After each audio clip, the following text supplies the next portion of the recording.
Welcome to Beaver Creek Church of the Nazarene. It's December 10th, 2015, and I'm still on staff here at Beaver Creek. I'm an associate pastor, but a few things have changed about BCN in the last 8 years or so, and I want to just show you a little bit about what's changed today and tell you why things have changed the way they have, and the ecclesiological rationale behind a lot of the decisions that we've made here at BCN. So thanks for coming along for this little tour, and we're starting here in my office, still in the same office as I was 8 years ago when you all knew me for the first time.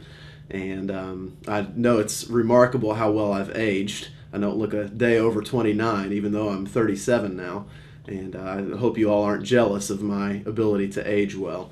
One of the first things that we really focus on here at BCN now is community, and throughout the presentation today, you're going to hear the common thread that kind of runs through everything we do as community. And when it comes to our practices and our activities, that kind of fleshes itself out in a real way. And here's how. Our building here is used strictly for worship services on Sunday morning. We do use the building. We allow the community to use it for things that they need. But as far as church activities go, we do very little here in the building besides Sunday morning worship, which is a time that communities kind of gather together, and it's a time of celebration. And then just the day-to-day kind of work of the church. You know, the staff is in here occasionally. But as far as the building goes, we have really shut down the use of the building as far as the kind of the traditional center of where church activity takes place. Now that has moved out into the community for us here at BCN, and so the building is just not quite as important as it once was. Instead, we have shifted our focus into small communities that kind of surround the area where the church is located.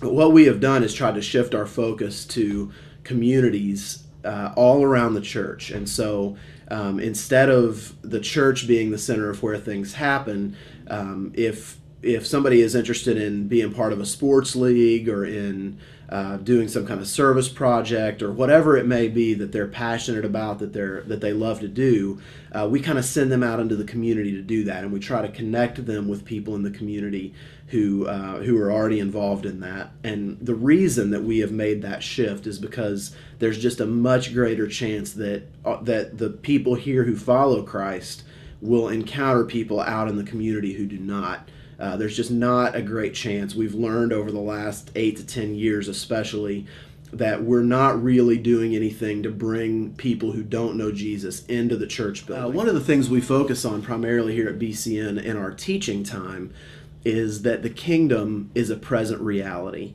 During our face-to-face time in Missional Ecclesiology, we talked about all these different kingdom kind of metaphors or kingdom motifs. And the one that we use here at BCN is the kingdom as participation in God's healing mission. And that is something that is just tremendously important to us here at BCN. Here's what that means. We understand that the kingdom is a future hope and that heaven is to come. And that is a great thing. That's good news for us. We also understand that the kingdom is an historical reality, that it is, we look back through the past and we can learn from things that have happened, that have affected the kingdom along the way. But our primary focus here at BCN is the kingdom as a present reality, not in the past, not in the future, but here in the present. And we base that on several things. First of all, in the book of Matthew, where it says, "Repent, for the kingdom of heaven is near." We believe that when Jesus said, "I have come that you may have life and have it more abundantly," that Jesus' idea was he was not talking about heaven. He wasn't talking about future life. He was talking about abundant life here on earth now as a present reality, and that he was bringing the kingdom. He was literally ushering the kingdom here. And when he taught us to pray, "Your kingdom come on earth as it is in heaven," the kingdom is here as we live now. And for folks who have had trouble with that, here's the way that we've really taught them. Generally, we think about heaven as life after death. Well, here's how we look at it here at BCN. As followers of Jesus, we have already died. We have died to ourselves.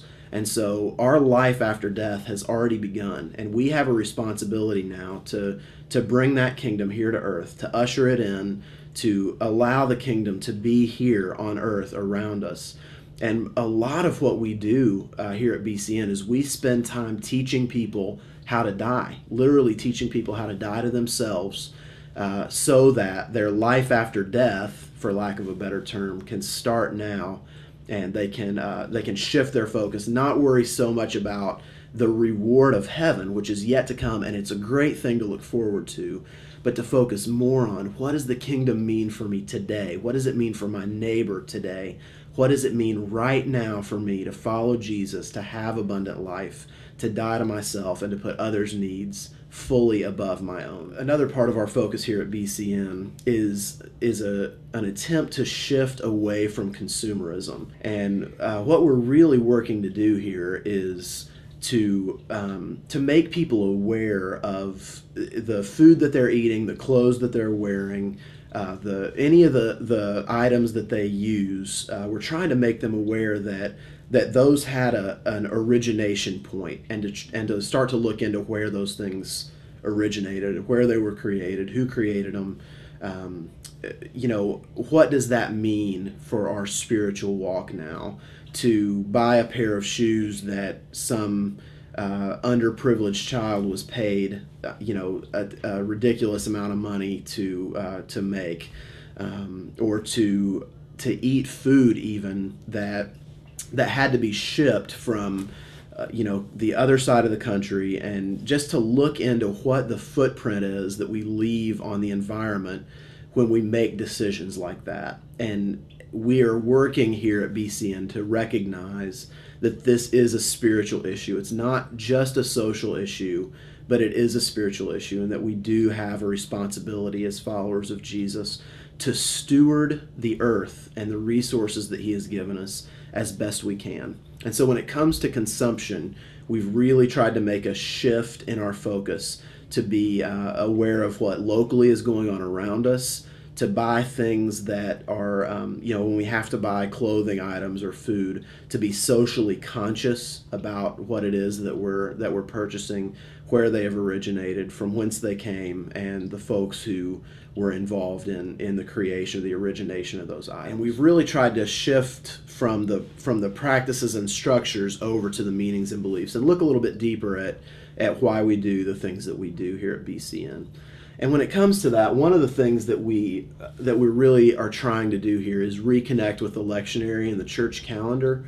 And basically, in that, as a part of that effort, we're trying to reconnect with some of our tradition and understand that while a lot of the things that we've done in the American church, especially over the last 35 to 40 years, maybe haven't been focused on the teachings of Christ like they should have been, that there are things that are from our traditions that are valuable for us that we need to keep hold of. And so we are trying to reconnect with the church calendar, the lectionary. And here's how we're doing it. We don't necessarily feel like the teaching or the sermon of the day, on a Sunday morning has to come from the lectionary reading for that day.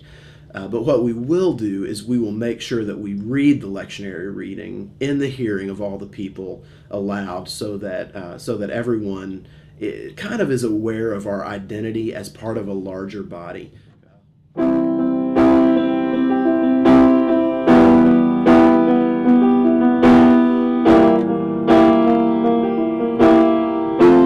hello. I didn't see you come in. Playing a few songs on the piano and reading this book, Great People of the Bible and How They Lived, sitting by the fireside. It's not a much better way to spend a cold December day. And in reading the book, People of the Bible and How They Lived, I learned that they lived in community.